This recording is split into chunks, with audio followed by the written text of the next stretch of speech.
February 26th, 2020. This is the Wrestling Inc. podcast, AEW Dynamite, the go-home show before Revolution. We had NXT tonight, Bianca Belair versus Charlotte Flair in the main event. I'm Glenn Rubenstein, joined by Matt Morgan and Justin LaBar. And, for a big go-home show, for a big pay-per-view, what did you think tonight of Dynamite, Matt? Fantastic. Almost felt by comparison like NXT sort of gave up a little bit, did it not? Except the main event. Main event was good. I have some opinions about that. I feel like Matt, I have to see. Should Bianca have won? Should Bianca beat Charlotte? Definitely. Absolutely. I don't know why they did that. And I went back and I watched her match again after we spoke about it on here. Yeah. About you thought Bianca should have gotten more offense in versus what's her name at the last pay-per-view? Rhea against Rhea. And I did watch it back, and she did get good offense in. But again, they could have protected her in that match, not by having a no finish, you know? Yeah, something. I mean, right, or Rhea could have interfered tonight. Although I will say, if Bianca had won, Justin, tell me what you think of this. I think it would have kept us guessing, even if Bianca wasn't added to the match at Mania, it would have kept us guessing, would Charlotte win or Rhea win? Because it would make Charlotte look a little more vulnerable. Charlotte going over tonight, you have to be kind of cynical and go, they're not really going to put the NXT Women's Championship on her in Mania, are they? If she is the established dominant force. Yeah, I mean, certainly Charlotte can suffer a loss, and she's still Charlotte Flair. Obviously they've just decided, and obviously because it's on WrestleMania, Vince is going to have a say in this, that Bianca's only beating Charlotte if we're putting her in WrestleMania, and if they're not, Vince is not going to want to see Charlotte take any loss until we get to Mania. I don't know. Maybe it's because Charlotte was in a triple threat last year. Maybe it's because I don't care what Charlotte was in last year. This match could do so much for all three women, including Charlotte. Because now you're taking Charlotte Flair, Justin, and at such a young age, such an early she's not been doing this that long.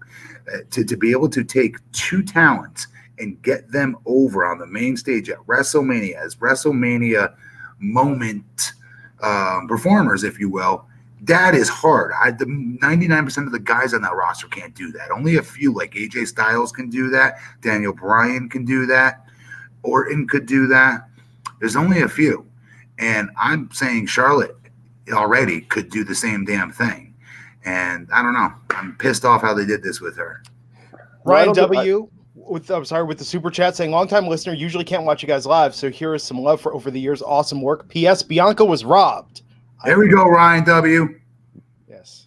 Justin, your thoughts? Well, yeah, no, I mean, I don't disagree with what Matt's saying. Potentially you could have two talents get the rub and get put over in Rhea and Bianca by being in a Mania match with Charlotte. I can only figure that they are intending to put all that stock, all that attention and rub on Rhea, and that hopefully something is waiting for Bianca right after it, and that she doesn't all of a sudden fall to the back of the line. But it hurts Bianca. She was white hot. Don't put Bianca in this situation. If you're not going to put her in a three-way, then fine. Continue to feed her talent that she just guts in a matter of seconds and just jobs them out in a few seconds then. And then when you're done with Mania, then Bianca's on deck and it's her turn next. You know, don't do this crap where you tease us that she's going to be the next Rhea Ripley as far as being white hot and get this attention and then pull it away from us. It's not a good carpet yank. Sometimes carpet yanks are good, right? They get us to emotionally invest and yank it on us. We got you. Sometimes it's good. This isn't one of them where that's a good thing. And in a day and age, and it shouldn't matter the race, I get that it shouldn't, but in a day and age in which, you know, WWE still, especially African-American female talents, have an opportunity to make another huge African-American star. I know it shouldn't matter color skin, I get that, but still, this girl is so much bigger than all that. She transcends all of that. Yeah. And on top of it, you have that as well. I just don't get why you don't go this direction. It's not a favor. It's not like it's a charity case. It's not like she's okay, but for some reason the company loves her. No, she's awesome. Her promos are fire. Her work is fire. Her offense is different. And the fans, most important fact of everything I'm saying tonight, love her. Yeah. I mean, I almost wonder. I mean, Justin, do you think maybe there's a rematch on SmackDown in the coming weeks? They do something. I mean, you can't rule it out. Yeah, you can't rule it out because of the crossover they're having with NXT, Raw, and SmackDown with this. But yeah, like Matt's saying here, what then? I mean, are we turning into a best of 3 where Bianca wins the next one, and then, I don't know. I kind of think if they were going to insert Bianca, they would have done it. They would have. I agree. I mean, this is 2 times now. I'll tell you this though, the best compliment I can give Bianca Belair. I mean, she's still continually getting better with her actual moves, her actual execution. But the best thing about her is the stuff she does in between the moves. Yeah, that's the hardest thing, PS, as a wrestler to do. That took me years. It took me like my 3rd year in TNA, by the way. So that's 3 years or 4 years of WWE, 3 years of TNA. That's like 6, 7 years it took me to figure out who the blueprint was in between the moves. Mm-hmm. She is that good. Yeah. I don't get it, man. We've got time. Maybe Elimination Chamber, they do something. But I think in wrestling, when you say we're the saying, you don't want to show your ass. They've done this to her twice now. And on NXT's 10th anniversary, Charlotte coming back to be in the main event is such a big deal. Charlotte didn't need that win tonight, especially in front of the NXT crowd. They did this backwards. This is what should have happened. She should have went over on Rhea. I'm being serious. Yep. And then have a breakup of a no finish with Rhea trying to get her revenge on her tonight. And now you set up that 3-way. Keith Robinson with the super chat saying the fact that Rhea waited to finish her entrance to do her run-in tonight was weird. Keith is so right. When she came out and she waited till the music hit to a certain point so she could do her big stomp, I'm like, what are you doing? You've obviously came out here to save your fellow NXT person and Bianca from getting her ankle destroyed. Get the F in the ring and get Charlotte out. Or why didn't Charlotte cause the DQ? Why didn't Charlotte go for the chair earlier? Because Charlotte, again, didn't need the win tonight. I don't know. And here's why I'm pissed about this, and we're talking about it first. This is Bianca and Rhea are arguably the 2 biggest stars in NXT, 2 of the biggest stars in all of wrestling right now, certainly in the WWE side. The hottest. And they're screwing this up. They are. And they're doing it with Rhea as well. They were with the promos there for a while. Yeah. They're starting to screw her up too a little bit, which I don't like because I love Rhea too. I don't get it. So we'll have more. We're gonna stew on this a bit. We're gonna talk about AEW Dynamite. We're gonna stew on this. What if stew on this? If they're trying to give some NXT some prominence and they're in the battle on Wednesday nights, what if Charlotte wins the NXT World Title? What's the reaction? What I'm afraid of. I can see that. I definitely can see that. Stew on that. It's gonna be like it's gonna be worse than Asuka and Shayna combined. Do you think they're ever gonna take it off of her if they make her the NXT Women's Champ again? Stew, Glenn, stew. I shall stew. Let's talk about Dynamite. The opening match tonight. Manic Hispanic 16 with the $2 super chat saying the pay-per-view AEW Revolution is going to be 10 out of 10. The Iron Man match tonight that opened the show was God tier AEW. What does that mean, God tier? God tier, it's like weapons in video games, like S tier. There's like the BFG. Remember in Doom back in the day, like you had got like the mega power. Yes. I'll just pretend I do, but yeah. You never played Doom back in the day or Quake? Nope, dude. I'm playing friggin' Call of Duties and those types of games. Okay, but there's the God tier weapons, right? Like with the most sought after weapon, the one that does the most damage, fastest reload. Yeah, I mean that's how I always take it to mean as a gaming thing. But no, look, this opening match tonight, Pac versus Kenny Omega. Crazy.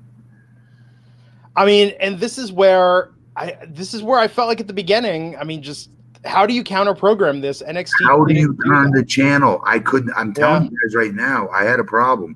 I did not pay attention. So when we start talking about NXT, guys, I've got to remain mute for the first 30 minutes of it. What, you don't want to watch bootleg James Storm go over Dijakovic in NXT? I refuse to take my eyes off that television set with Kenny Omega and Pac.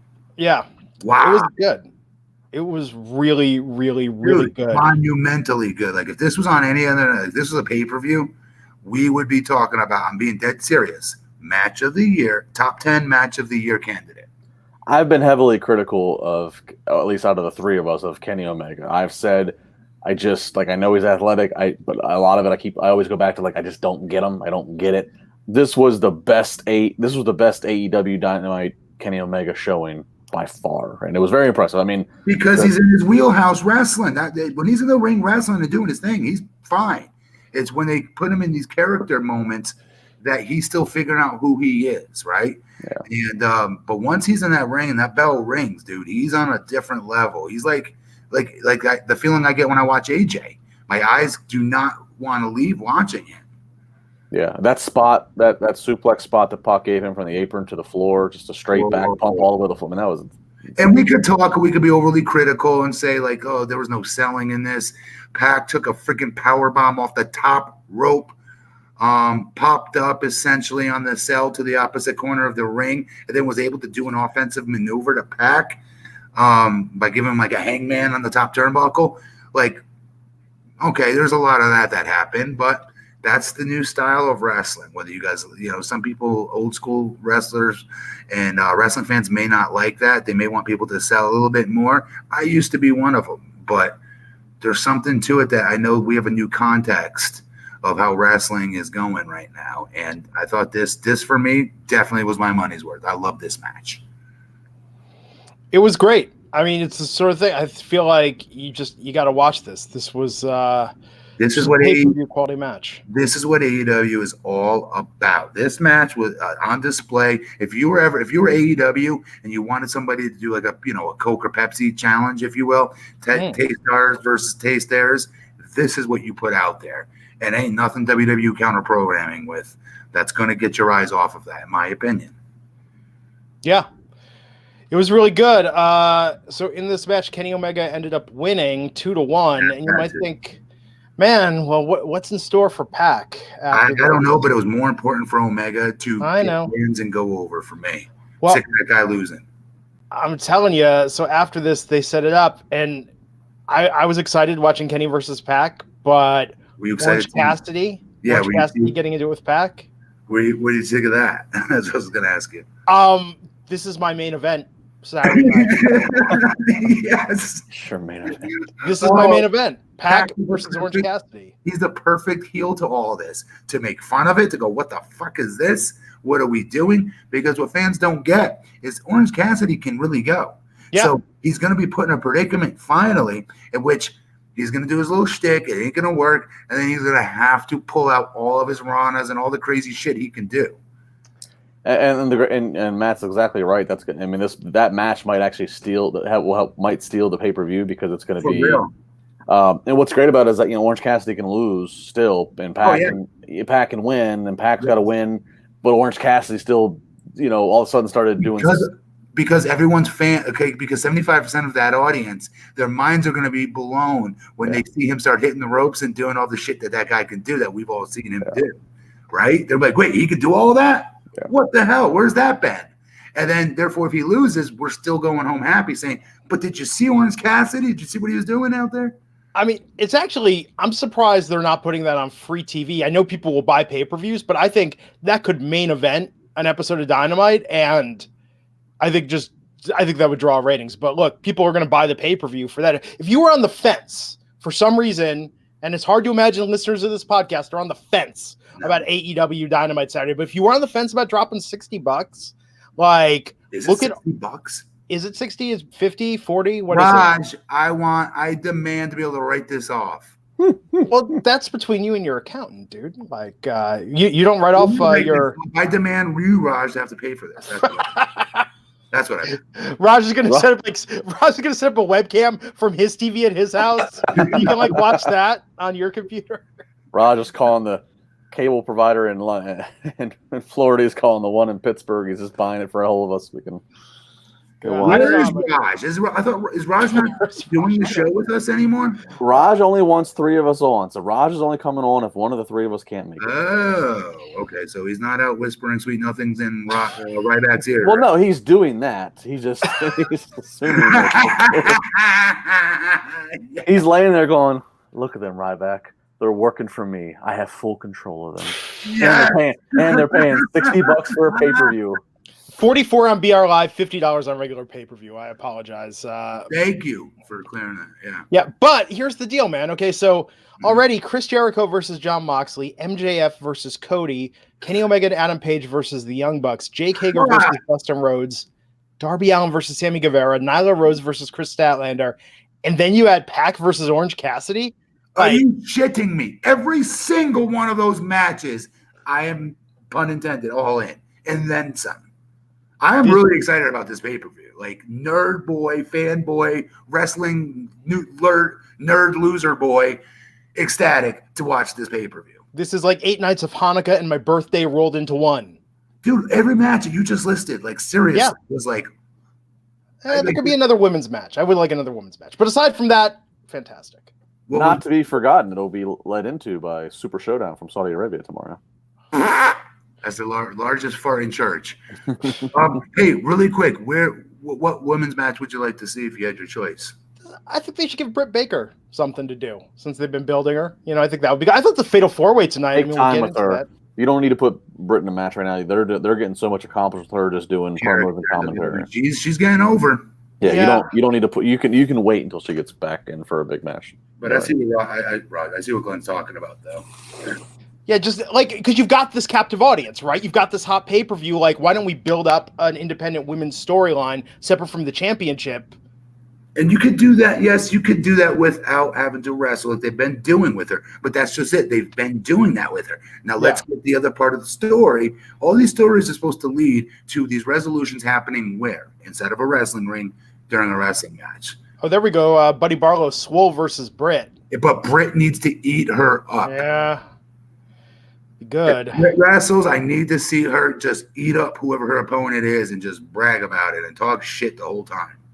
Yeah. There's a lot they could do. There's a lot they could do that could be really, really good. But that being said, let's talk about the 6-man tag. Taz on commentary for quite a bit of tonight. He did good tonight. Yeah, it was good. It's different. Like, I'd forgotten kind of his rhythm, his flow, you know, like hearing him. But yeah, it's very unique. Sammy Guevara, Santana, and Ortiz versus Luchasaurus, Jungle Boy, and Marco Stunt. No. Okay. Everything's A+ is here except for the last part. Taz saying, you got to watch out for that Marco Stunt. He seems sketchy. That's Taz, though. Like I told you, his other go-to is, I think it's pretty cool. Or I think that move is pretty cool. Everything with him is usually it's pretty cool. I know. But what's the sketchiest thing you think Marco Stunt's ever done? I'm going to say sold oregano and said it was marijuana. I don't think he really thought it out. He just threw it out there. That's what Taz does. But I think Taz adds a lot to this team. I like him out there. And I know JR really likes him. Yeah. And I think that's going to help pull even more out of JR even, if that's possible. No, and I mean, it's good to put Marco Stunt over to the extent that he's fighting perception, perhaps more than any other wrestler. Right. But Jurassic Express got that win tonight. And Darby Allin did show up, got a great pop with distraction, grabbing the loaded sock away from Sammy Guevara. So, man, the hype for that is that real. match is going to be off the chain good. So good that match is going to be. And that moment, I mean, really almost overshadowed this win with Jungle Boy hitting the Hurricane and getting the Sammy. I'm a huge Sammy mark. But I do think he is okay losing this match. Cleanly to what's his name? To Darby Allin. And there's nothing wrong with that. It won't hurt him one bit because Sammy could get on the mic the next week and just be the dick that he is and get all of his heat back easily. He's one of those kind of heels. Yeah, and Darby's under 500 in the win-loss column. So that's got to stop. Yeah. I'm telling you, every match should be a draw if they're going to have him lose. You know, just literally, I don't know, something. He doesn't have to win, but I think him losing is ridiculous. This is a must-win, though, for him. Yeah. So we did have the Best Friends with Orange Cassidy ringside versus the Butcher and the Blade with the Bunny out there. Best Friends picking up a win. I'm trying. You know what it is? I think the Bunny. I think Allie looks so like headline, right? I think that compared to the other two guys, she does. There's no ifs and buts about it. You're right. That's a great way to explain her. Yeah. the way she carries herself, she looks like she could be a top star in any women's division. So it's crazy that she's the valet. Do you remember Melina with Eminem? No. Melina, when she brought Eminem out to the ring, like they looked like a freaking main event act, all three of them combined. She added so much to them. And she did that entrance with her legs up on the apron. The whole nine. Yeah. The bunny, Allie does that for these two guys. Could you imagine if they didn't have her? Oh, I mean, well, imagine Best Friends if they didn't have Orange Cassidy. True. Same thing. True. Although Trent Beretta, I still think is a potential semi-main event guy as a singles act. I really do. I think he is really good. He doesn't need Chucky Taylor, but whatever. Yeah. So the Best Friends got that with.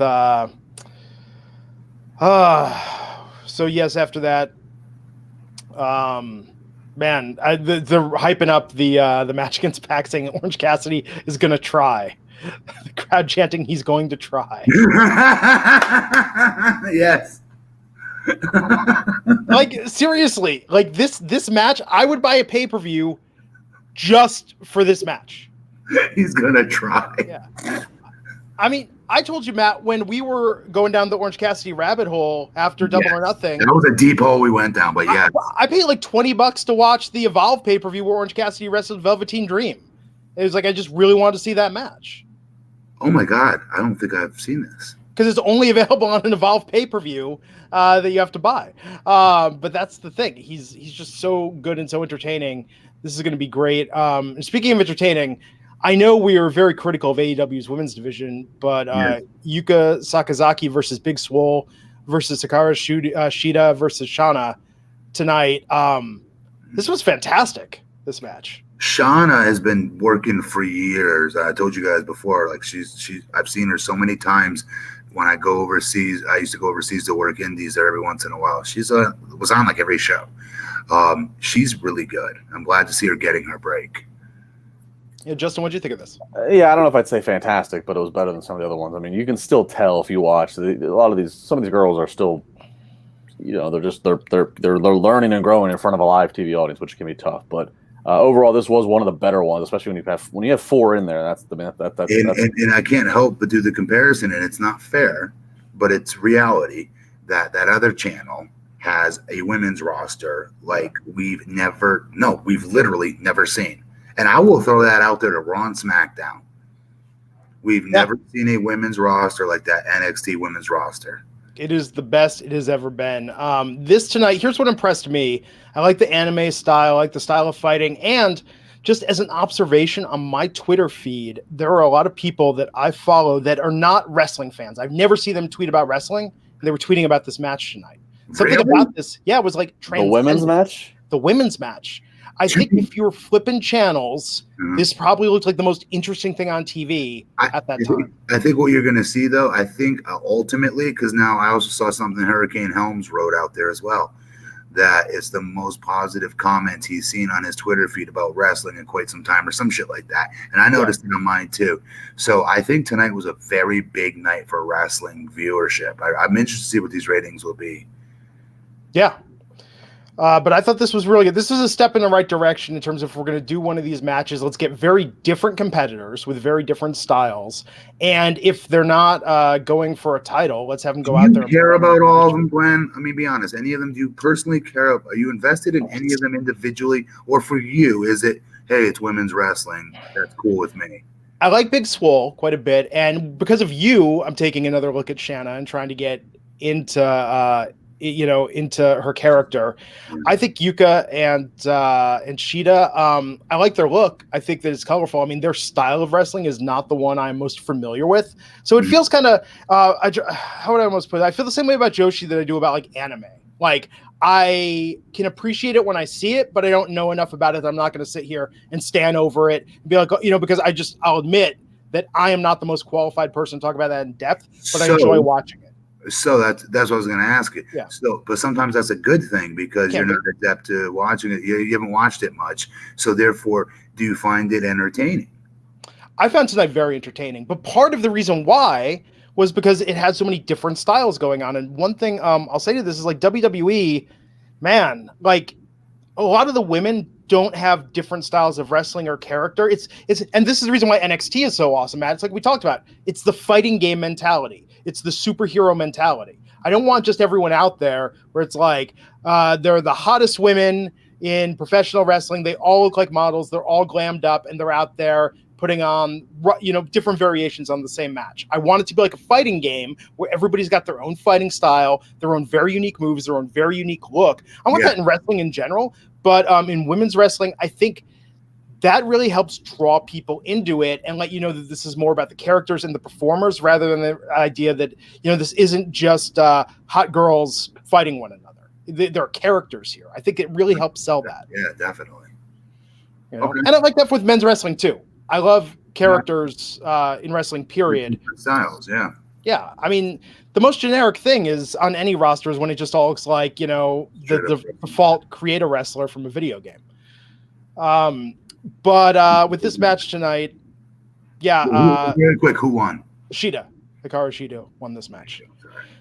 And then this was overshadowed while everyone that was hyping this and fawning over it on Twitter. Evil Uno and Grayson cut a promo ahead of their match with Frankie Kazarian and Scorpio Sky at AEW Revolution and telling Christopher Daniels he will find out he is now obsolete, which set the Twitter ablaze. Oh, did it? Speculation.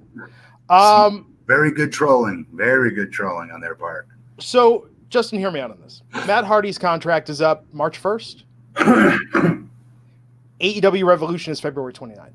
Yeah. 8 p.m. Eastern. Is there a scenario if, let's say, Matt Hardy was in Moscow or something that was just or London or something that was a few hours ahead where it was technically March 1st, he could beam in and cut a promo and announce his arrival in AEW?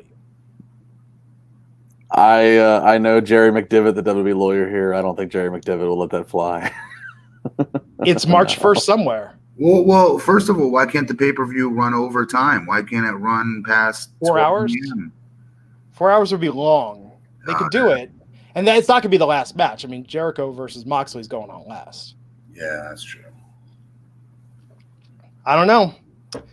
And to point this out, when Moxley left, when Dean Ambrose left WWE, if you're not released, there's no non-compete period, correct? Your contract just simply expires. Correct. So March 1st, Matt Hardy. There's only a non-compete if they fire you, if they terminate you prior to the end of the... Which is crazy when you think about it. Mm-hmm. You didn't do anything wrong. They take your job away from you and then tell you, P.S., you can't go work for 90 days. Ooh, Kathy 100-929 pointing out Full Gear went to midnight. Sorry, Matt, continue. But if you quit, you don't resign, even though we're trying to desperately resign you, and you're telling us that you don't want to be with us anymore, you're free to go wrestle where you want? Well, you served out the contract. Well, okay, so part of the reason why, Matt, is, and maybe you can negotiate this if you had a time machine and went back and didn't want the non-compete, they pay you for those 90 days. Like, they pay you to sit out that period. Chunk of change. That's true. If you were like, you know what, we're good, we're even Steven, but I'm out now, like, I don't know, maybe someone could negotiate that. But that is true. They paid me really incredibly well, way more than I'm worth. For those, it's true. Yeah, it's true. Jonathan Alcantara with the super chat saying, "Big fan, thoughts on Lance Archer signing with AEW?" Good, very good. They still don't have themselves a giant though. I love Lance. I'm happy for him, but he's 6'5", 6'6". Compared to everybody else, he'll be big, but he doesn't work like a typical giant or big man. They still don't have themselves a giant in this company. Well, based upon the style that they embrace that we kind of talked about with the Iron Man match, I don't know if they want a guy who works like a giant. I mean, even Wardlow, who is one of the bigger guys they've pumped. You know, we saw him doing shooting star presses. I mean, I don't know if they want a giant to do fee fi fo fum. I didn't think they had to do all that. When's the last time an actual giant came out to the ring and said fee fi fo fum? Big Show, and Big Show. Matt beat me to it. Good Lord. So we had the sit down with Kenny Omega and Adam Page and the Revolution challengers, the Young Bucks. Talking about the lead, this got very contentious. Hangman Page getting up because his drink was empty. What did you think of this, Matt? How is this drama sitting with you? Yeah, gets him on TV. He's charismatic. At least it's something. Yeah. Justin, what are you thinking about where they're going? I mean, they're keeping this Page thing going more and more. I mean, are you surprised they're taking it down this level of Page has a drinking problem? I don't know if surprise is the word. I don't really so much care. That's about where I don't, doesn't really do. I don't really feel one way or the other about it. It's just like, I'm whatever. torn. As someone who's had family and friends, affected by alcoholism and alcohol addiction. On one hand, I'm like, this is a little insensitive, but on the other hand, I do know that if you're still drinking out of a glass, your problem isn't that bad. So I too am a little torn. The other thing is that something. I mean, if you really want to break down the dichotomy of it very quickly, it's something that it does happen in real life. People do get right. And they're not mocking it. They're not belittling it. Yeah. And here's the thing. I feel like, and glad not to be insensitive to anything you've experienced. I feel like as wrestling fans, we like to use the movie explanation whenever people from the outside attack our pro wrestling and say, "Oh, it's the fake stuff," and then we can you like going to the movies? It's fake. It's predetermined. It's whatever. And so I feel like at the same point, if we watch a movie and there's a character in a movie that's got a drinking problem or a drug problem or whatever, like we don't really draw like, oh, that's insensitive. I know, like for some reason with wrestling, we tend to say, oh, Samoa Joe shouldn't have done that storyline with Jeff Hardy. Jeff Hardy's had actual real problems. Like I don't know. I feel like we have to make up our mind. Do we want to take the movie approach and say, look, it's all scripted, it's all separation of real life. Let's not be so sensitive to it, or are we going to draw parallels that they're using a problem that Jeff Hardy, the man, actually once had, or you know what I mean? Like I don't know. We need to make up our minds with that. I don't get caught up on it. I'm not saying you're wrong for getting caught up on it, Glenn, but it just. No, and maybe Matt, you can speak to this. You've been very open about your struggles with addiction. Do you think it almost works better when it's someone who's actually been through it in that role? Because it's bringing a level of authenticity. Whereas, and maybe that's where it bugs me when it's someone playing drunk. Like I expect someone to try and grab a bottle from Page's hand. And he's like, I don't have a problem, man. You've got the problem. It's a little after school special. It is ABC after school special. I agree. That's what bugs me about it. It doesn't feel genuine. It doesn't, but I mean, I don't know. I think I'm just such a big fan of him. I want to see him, at least be doing something. And this is something to get them in a ring and set up this tag match. Yeah. I mean, so the Bucks are going over Saturday night. And definitely. Yeah. We shall see. They announced Lance Archer will debut on next week's show. And then the weigh-in. Jericho and Moxley. Tony Schiavone announces Gary Michael Capetta will host the weigh-in. And, Jericho came out in matching tracksuits with the Inner Circle. Oh, I love that they're going all in on this. Jericho went in, was asked to weigh in first and just tore into Capetta. Says no wonder WCW went out of business, called him a weird little man.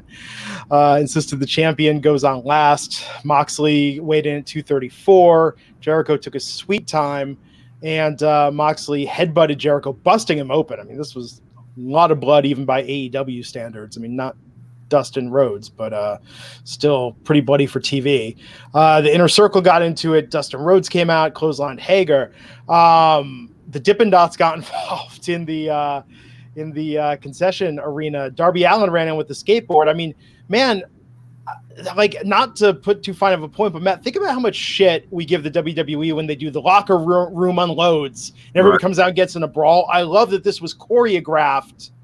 Like in this, it reminded me of the season finale of Cobra Kai, where they had the massive fight scene, but it kept shifting between who was fighting, and it was different people's turn. It wasn't just a bunch of guys out there throwing terrible-looking punches. In the high school, when they were, yeah, that's actually really good analogy. Yeah, it was cool. It was very cool. I like this. Justin, what did you think?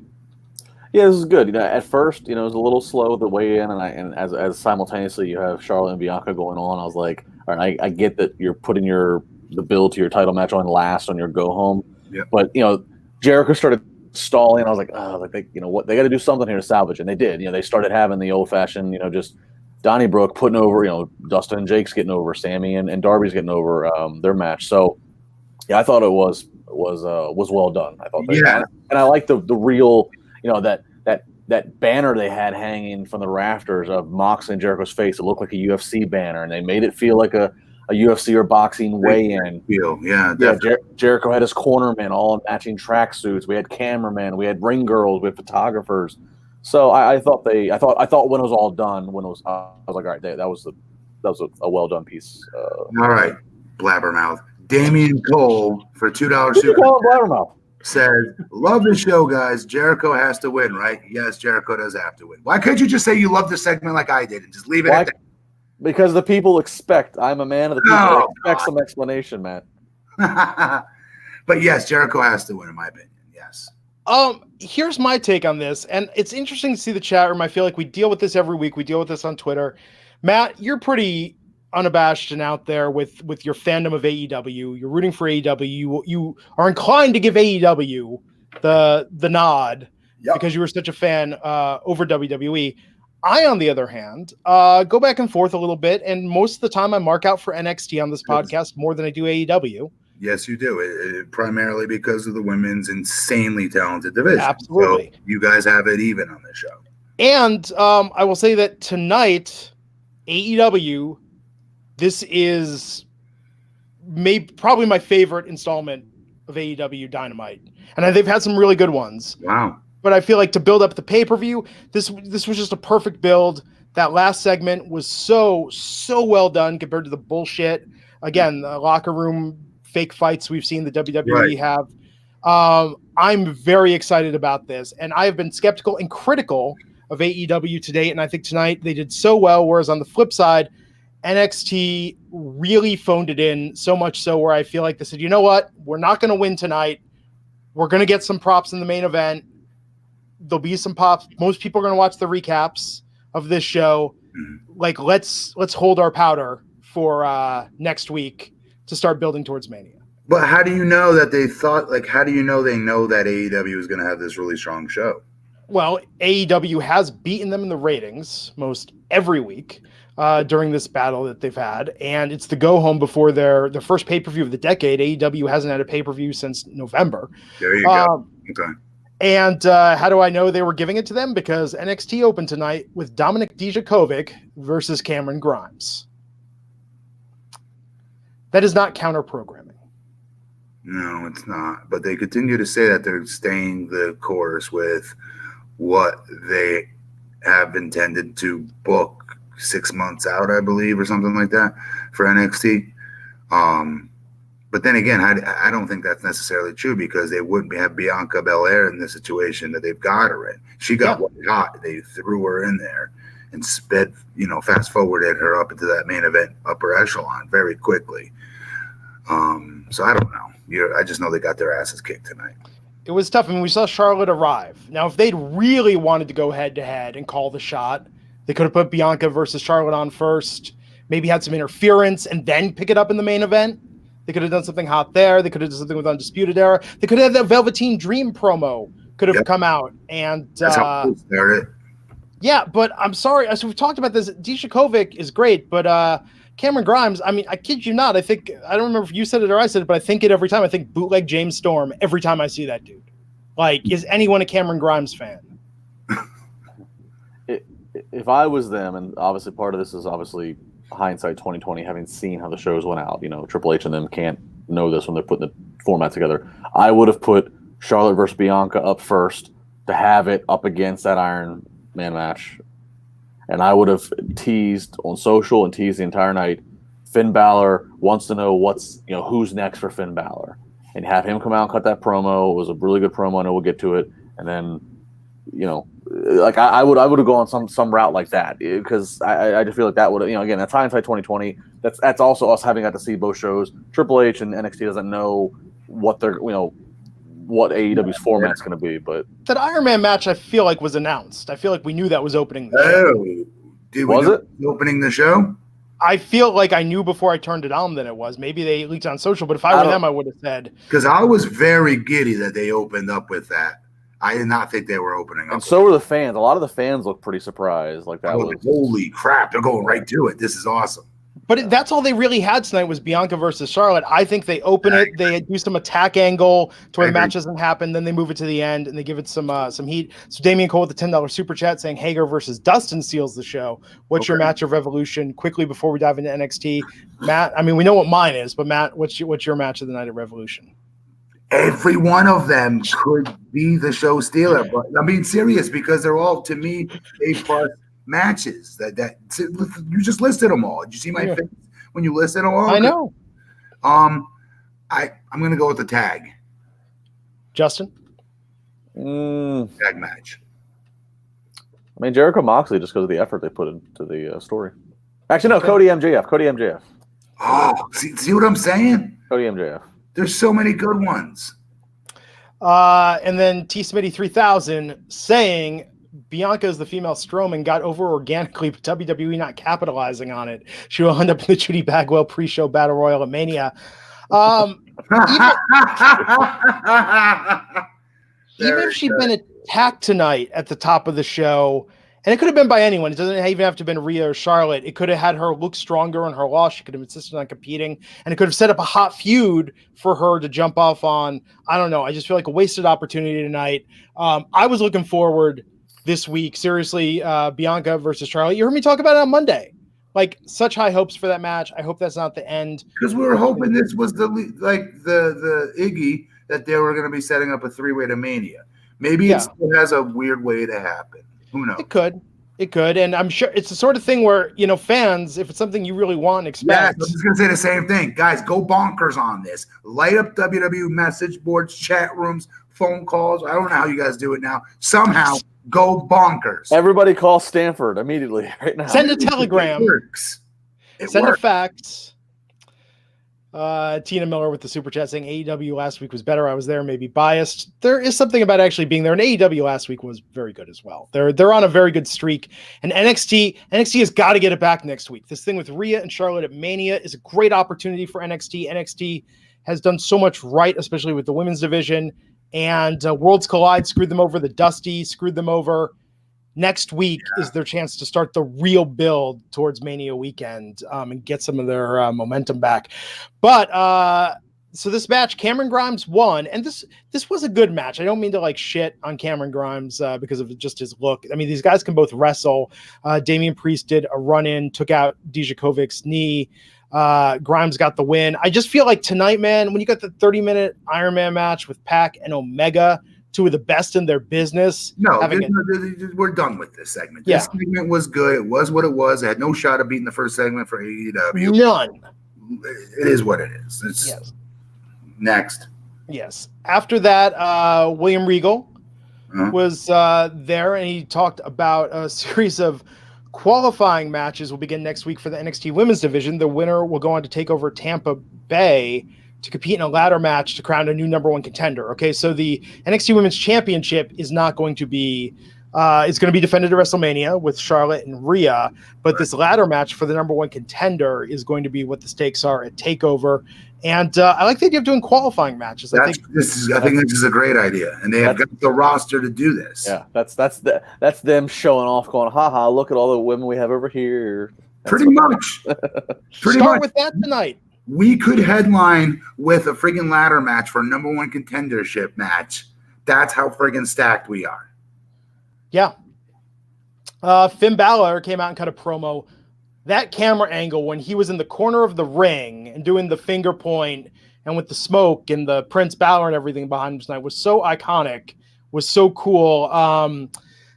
This promo, I thought, was similar to some of the stuff he's done before, but then when Imperium came out, and then with the chance of Walter, I mean, Barthel and Fabian Archer, all of this tonight. Dude, Walter versus Finn Balor, that's a matchup that could make money. I'm being dead serious. Yeah. And I like how Walter didn't come out. I like how you didn't see Walter. I like how you just had his henchmen coming to bring a message, bring his regards, and saying you got to wait and see when Walter's going to show up. But yeah, I mean, Walter and Finn, that could be something for an NXT TakeOver Mania weekend. We've seen him versus Joe. This Finn works very well versus bigger guys. Yeah, and and Finn is being kind of put back in the baby, at least in this season, on the face side of the fence compared to a Walter. But I'm hoping he did it tonight. I'm hoping Finn still keeps a little bit of that heel edge in the promos. Me too. Because that's what's done it for him. When he came to NXT, he's been the heel and cutting the heel promos. That's been good. If he goes back to being the all shucks guy, yeah. Zili versus Mia Yim tonight. So there was a respectful handshake at the start of this match, and it was interesting that Dakota Kai came out with Raquel Gonzalez, took the mic, brought up what happened between her and Yim at War Games. Mm-hmm. Kai taunting Mia Yim, basically had her distracted, so Lee took advantage of the distraction and rolled her up for the pin and the win. I think so. This is how stacked they are. This is the D. I'm a huge Mia Yim. I'm friends with her. I love her to death. Happy for her. Very proud of her. With that said, they're so stacked that this is a D-level storyline, like in the order of importance of that women's division. That's how stacked they are. Like, seriously, this was well done. This was great. But like saying in their hierarchy, if you were to rank their women's, you know what I mean? This storyline is like fourth. Like, that's someone, I can't say it enough. They're so effing stacked. It's not even funny. I don't think we'll ever see this again. I'm being so sincere. Women's wrestling is getting very popular, and I get that. But WWE's done an amazing job on NXT of getting them from all different parts of the world, not just our country, all around the world, and making these overseas talents into stars. That's not easy to do. Yeah, how wild is that? I mean, I would have thought Xia, it takes until 2020. Xia Li is the first Chinese superstar for them. Is it Xia or Z? I've been corrected on this before. I think it's Xia. Is it Xia? I've said Xia, and people said I was wrong. Who cares what people say? That is true. So after that, Gonzalez hit the ring and beat down Mia Yim. Dakota Kai watched and laughed. Now, we did get a backstage promo from Velveteen Dream addressing Roderick Strong, saying he's back. He wants it all. He wants William Regal to put Roderick Strong in a steel cage match with him next Wednesday. Now, Dakota Kai versus Tegan Nox is already going to be in a steel cage match for next week. Yeah. So, man, next week's their chance to get it back, NXT. I'm very into the Tegan Nox storyline now. Yeah. It's great. Yes. Austin Theory versus Tommaso Ciampa. I don't see the big deal about this Austin Theory kid. What am I missing? I don't get it. Everyone loves him. I feel like I'm missing out, and I don't know what I'm missing. Yeah, when you find out, pass it on to me. It's just weird. I mean, I feel like was he the one? Yeah, it's they've just got a lot of these guys that kind of look similar. They all have got this like sort of vague creative wrestler look. I mean, Jordan Devlin's even a little guilty of this. Like with Austin Theory, I mean, he's a good wrestler, but get some different gear, man. Like change up your gimmick, your style, something. You know, and I'm surprised that hasn't happened because NXT is usually really good at that, of a lot of these talents finding themselves quicker than at other places and other organizations and even other versus SmackDown and Raw, for example. NXT's done a good job with that, you know. One of the cool things I continue to harp on the women's division is they're all different characters. They look different, they act different, and they have these different personalities that we all know. Right away, we get it, who they all are. With the guys, I don't get why they're not doing that. NXT is usually really good at doing that. Think of all the TNA talents that came over there to NXT and had these completely different characters that worked. From Bobby Roode to, well, Joe was himself, let's just be honest. It's just, I just think they've done a good job in the past, and I don't know I don't know if this is on the talent. You know what I mean? I don't want to put it on the talent if it's not the talent's fault, but the talent, by the same token, has got to have the balls to throw out some different ideas and try some things, try some new things, different things. I'm just going to put this out there, and maybe I'm completely wrong, but this is what it feels like to me. 5 years ago, 4 years ago, 3 years ago, NXT on the male side, I mean, we had characters like Tyler Breeze, Finn Balor had the Demon, Shinsuke Nakamura had a very unique look, Bobby Roode had a very unique look. I feel like they're really loaded up with guys right now that are incredible wrestlers, but they just all look like a group of guys waiting for the bus on their way home from a factory job. Yeah, it feels to me like the talent, except for obviously what is wrong with me? A guy who just got a promo earlier, my favorite guy. Velveteen Dream. Jesus, what is wrong with me? I'm getting old. Velveteen. Other than him and obviously Finn and others, I want to be fair. It seems like they're going through this phase of NXT where there's a lot, like you just said, Glenn, there's a lot of talents that are in this, like, I don't want to say indie-rific phase, but kick pads, trunks, boots, and they all, I don't know. So I take it back. Cameron Grimes, I think the vest and the hat are stupid, but at least it's memorable. It's different. I'll take it. It's something. They've got that costume warehouse. We saw it on the last season of Tough Enough. Send the guys to the costume warehouse and let them try out some different gimmicks. Yeah, man. Something. I do hate the overabundance of kick pads in today's wrestler. Yes. Nathan Jones, my partner, wore kick pads. I'm going to go, Nathan, you don't throw kicks. What are you doing? Maybe he plays halfback, on a team during the day. He was wearing them to cover his skinny calves up. I was like, there you go. When you have the Dick's Sporting Goods wrestling shoes on with the kick pads over top of it, I like gimmicks. I want something. Characters. That's why I watch this shit. Or else I'd watch real sports. And even that, look at the fight the other night. Look at the boxing match the other night and all the hype and the entrances and everything there. It's like, come on, people want a little spectacle. Always. Every time, man. So Tommaso Ciampa won this match, and it was really there to set up Gargano rushing the ring to attack him afterwards. I'm still not a fan of Gargano being a heel. Yeah, I've never seen him be a heel in his life, in his career. He was. Remember, he started to. Remember? When? I thought they had him be heel before he got called up to Raw. No? As a tag team with Ciampa? Yeah. Were they? I thought they were kind of like in a weird little wasn't tense Gargano alliance. heel though by himself for a minute there? No, on NXT before he got the call. Maybe I'm wrong. Barely remember that. I mean, yeah, but I'm the same way. It's just kind of I'm trying to still get myself used to Johnny being as a heel. But if there's any time and any attempt to make him a heel, it's in this story that is so deeply rich with Ciampa. Yeah, if anyone's going to be able to pull it out of him, it's this. This is a very deep storyline. You're right. They got to add a layer to it though because we've seen this before. Is this not the layer, right, with role reversals?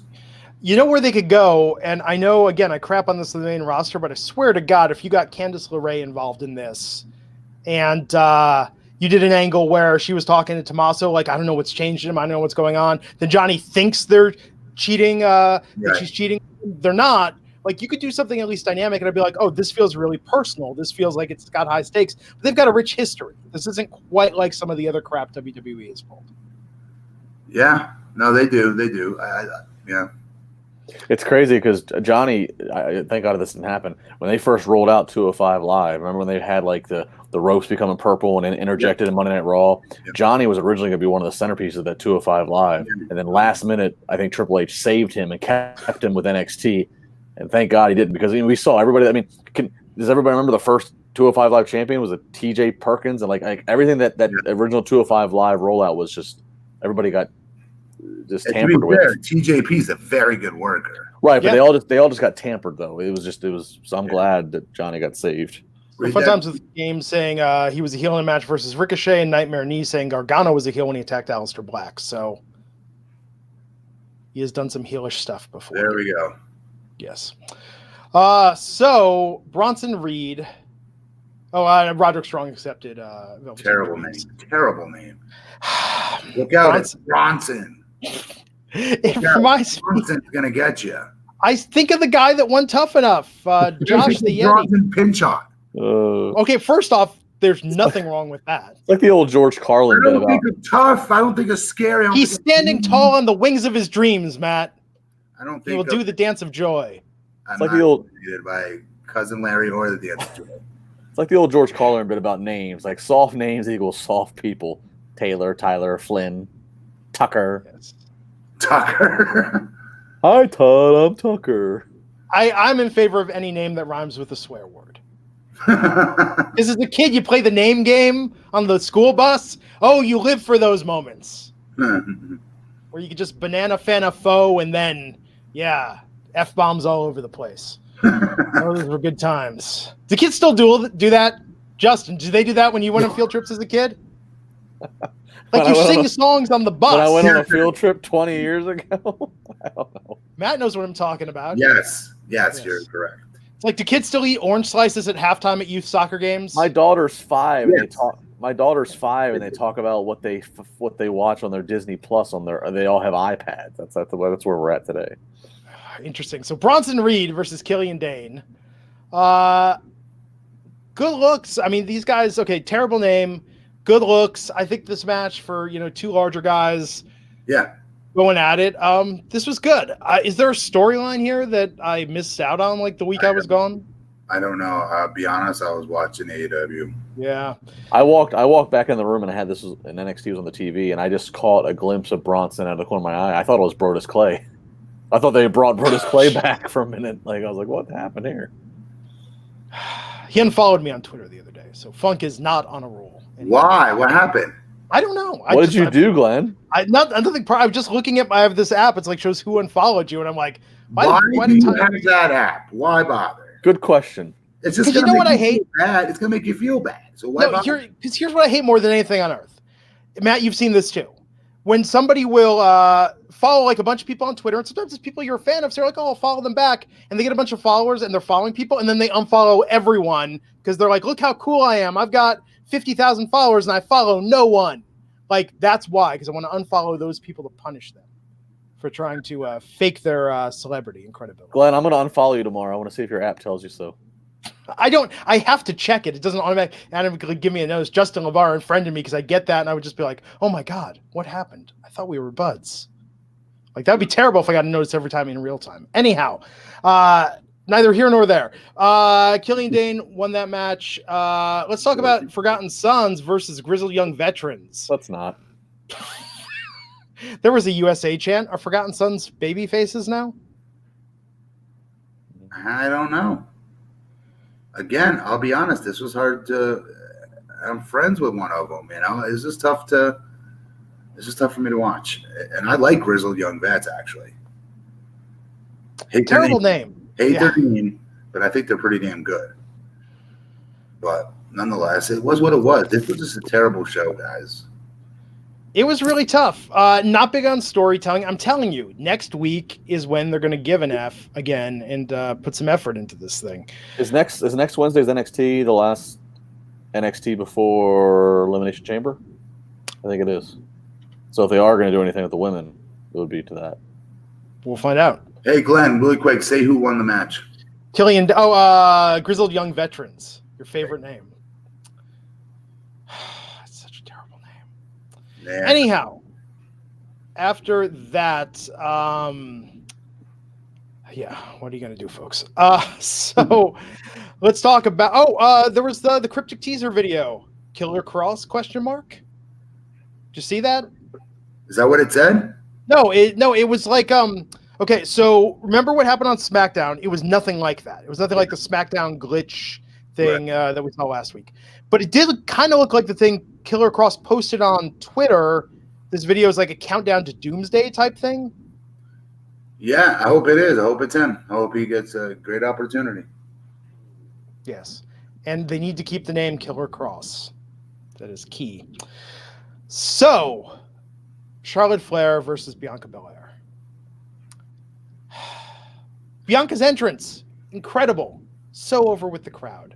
People glad to see Charlotte back at NXT. Welcome home chance if you don't go here.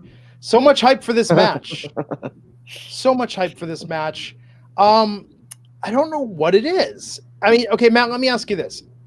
Do you think that with these matches, and like we talked about, okay, she did get some offense with Rhea. She had that amazing sequence in the Royal Rumble match this year. I just feel like in this, her offense wasn't, like they didn't give her enough to look dominant. It was surprising that she lasted as long as she did, given the way the match had its flow to it. But I wanted to see them make her look more credible. And if she was going to lose, at least give her some real fight tonight. I felt like this was just so odds stacked against her versus what I was expecting. You said it best. Yeah, it's a shame that, but I'm honestly I was more upset with last time when she lost to Rhea. Yeah. I was a little more upset with that because, again, like I said, they could have done this a very different way and still got to the three-way dance. So maybe, you know what, maybe the joke's on us and there will be this three-way and they go in the direction in which, you know, because I've been very happy with this, like I continue to say ad nauseum, the women's division and how they've been booking them as well. So maybe they need to have confidence that they see something that we don't see and how to get Bianca to the dance. They obviously see she's on fire. They can't miss that. That's one thing NXT's done a very good job of, I think, is catching lightning in a bottle and extending it, right? Especially with the women. So I'd like to think that there's something that we're just not seeing, that somehow Bianca gets there to that three-way match at Mania. Here would be one way, that with Elimination Chamber coming up in March, it's been teased that there's going to be 3 chamber matches. One to decide who faces the Universal Champion, and then 2 more for both the Raw and SmackDown Women's Championship, since Charlotte's already spoken for the NXT.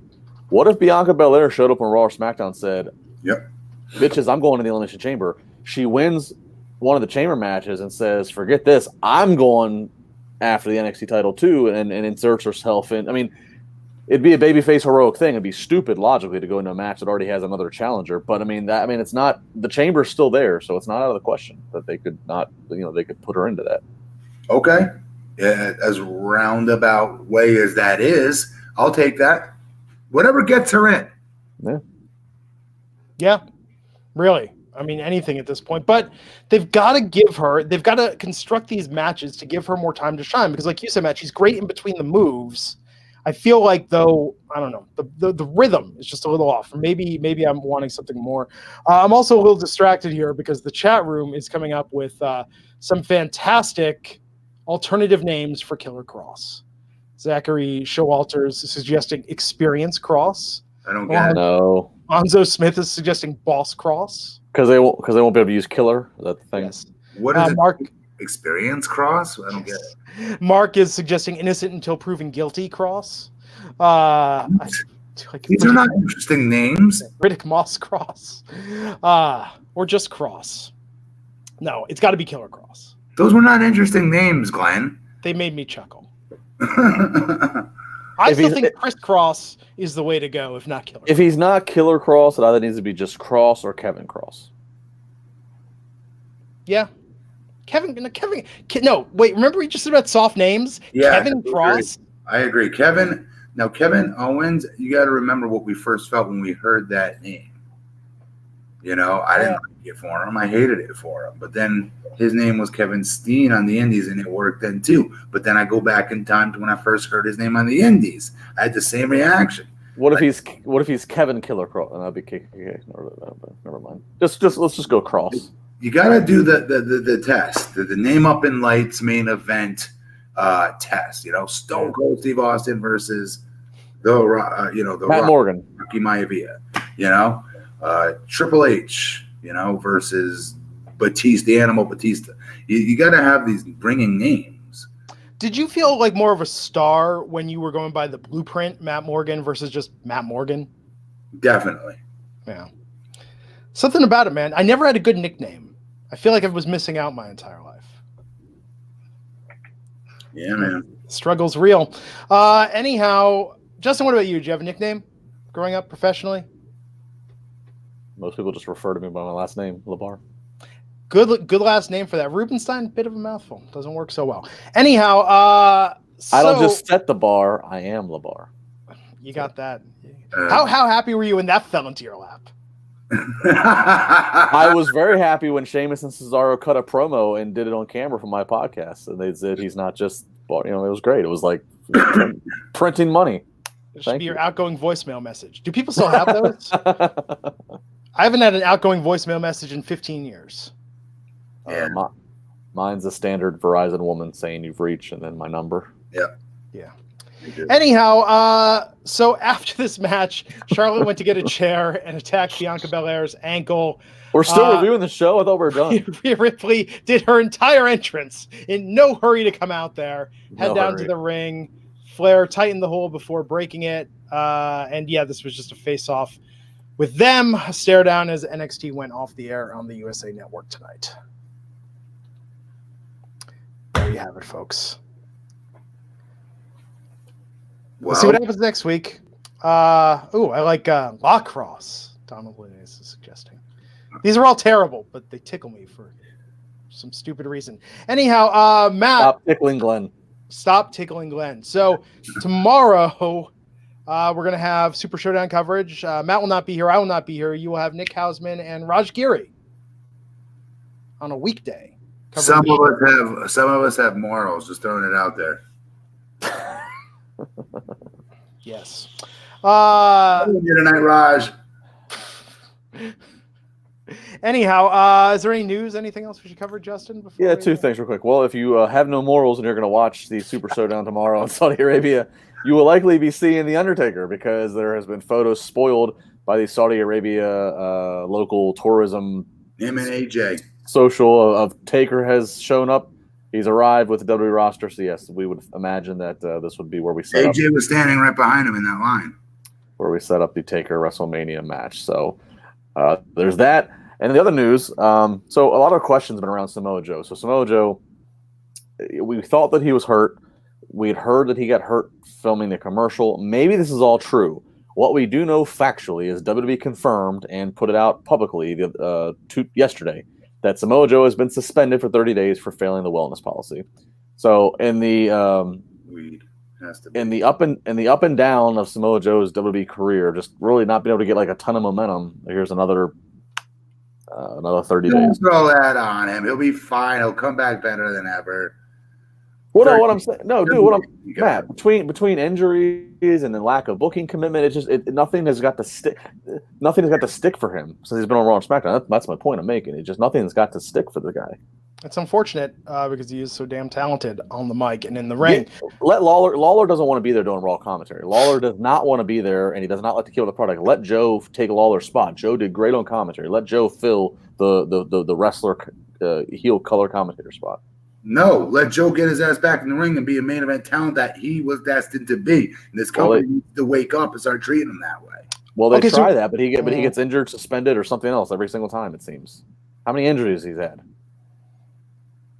I mean, that's just. I'm just saying he's a great performer, but nothing. Every time they try something, like one of the most shining spots has been him in a quick program with Brock Lesnar. Yeah, and him doing commentary impromptu for weeks where he sounded awesome. Joe was a great addition on commentary. Dude, all I know is, and you said Brock Lesnar, right? I can't name any talent this year to stand in the ring face to face with Brock and actually be believable when he was dressing him down and talking shit to him. Go back and watch that promo where Roman was like standing in the corner and Joe just tore into Brock. And it was incredibly believable. Yeah.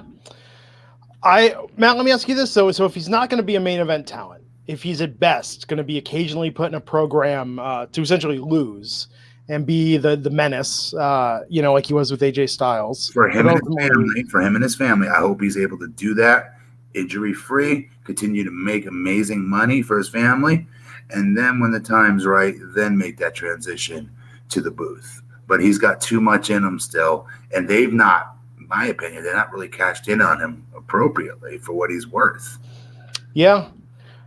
I want to give a quick shout out. Kathy Hunter 929 in the chat is calling out that NXT, it has been announced, will be filmed at the Performance Center on March 11th. That is the date. Full sale is unavailable. It's Fan Appreciation Night. So NXT from the Performance Center. That's going to be when is it? March. So it's a week from next Wednesday, 2 weeks from tonight. Give me the date though. March what? March 11th. Triple H teased that on the phone call. He said there's a week that they were going to not have a Full Sail. I mean, they did one other thing from Full Sail. They did, or from. Do you know what time it's at? It's NXT. So 8 p.m. I might go to this. Yeah, 8 p.m. I'm putting this in my calendar. I'm gonna. They did the the connection, because if you're getting tickets from the public connection, I think they're going quick. Well, we'll see. They did the halftime thing there, right? They filmed the halftime last year. Yeah, it looks cool, but man, if you think that Full Sail looks a little low rent compared to an AEW arena, the Performance Center might, I don't know. No, I'm an elected official, so I pay for my ticket like everybody else does. Okay, so go to, what is it, NXTtickets.ticketforce.com. Do you think they'll be sold out already? I'm looking right now. It is sold out. What? Yeah. Damn it! I want to take Jackson. That's probably wait. Could someone put you on a list and then you pay? Nah, can't even mess with that. Oh, that's unfortunate. Somebody hook Matt Morgan up with tickets, but somebody sell him tickets so it's on the up and up. No, because they're scalping me. You're scalping tickets. At face value. Matt, I'm not a government expert. I don't think you're going to get voted out of office if you pick up the phone and call your former employer and have a favor done to you. Oh, actually, but wait a second, Matt. These were free tickets, so they technically have no monetary value. Oh, they're free? Yeah, that's why they sold out so quick. They were free tickets. Ew, different ball game then. Okay. There you go. On that note, yep. Morals Morgan over here will not be on tomorrow. Neither will I. And we'll be back Friday night to talk about SmackDown. And then Saturday night, me, Matt, and Raj Giri, if he can pry himself away from Ryback business, will be joining us. Ryback business. Make it sound so dirty. Do you think they're sharing the same raft in the swimming pool right now? No. Yes. And if you want to ask, do you think Raj is like tipping him over and like laughing at him, and they're gonna do a splashing fight with each other? No. I could do a whole episode on Raj's back. I really can. He's going to show up WrestleMania weekend. I'm hoping so. We have so much in common that I know. Crazy. We're both subscribers to the secret law of attraction. We both love some serious Raj clownage. What was that? Oh, WrestleMania weekend. Oh, here it is. Friday, April 3rd from 3 to 5 p.m. at Rick's on the River in Tampa. Make sure you come join all three of us that you see here on the screen, plus Raj, plus Nick Hausman. It's going to be a great time. There's going to be drink and food specials. I've gotten the question, yes, if you do have somebody under 21, you are able to come. There is a kitchen and a restaurant portion of things, so you can bring somebody under 21. Obviously, they cannot drink, but it is open to the public. 3 to 5 p.m., Rick's on the River on Friday, April 3rd. Yeah, it's a restaurant, definitely. I want to meet you. Some of you guys that have kids that watch wrestling as well, or watch the show even. I want to meet them all, want to take photos, say what's up, and then do our thing in front of you guys as well. Yeah, I think it's going to be fun, man. It's the reason why I'm going to WrestleMania this year. Don't get me wrong. In fact, because of the podcast, I mean, we were talking about this. We might get to pop our head in and see part of a show, but we gotta get on the air afterwards. So the real reason we're going, I mean, for Matt, it's only an hour away, but for me, I'm getting on a plane. I'm coming out there to meet all of our listeners and viewers here. You guys are what makes this podcast. Sure. So until next time, folks, he's at BP Matt Morgan. He's at Justin LaBar. I'm at Glenn Rubenstein.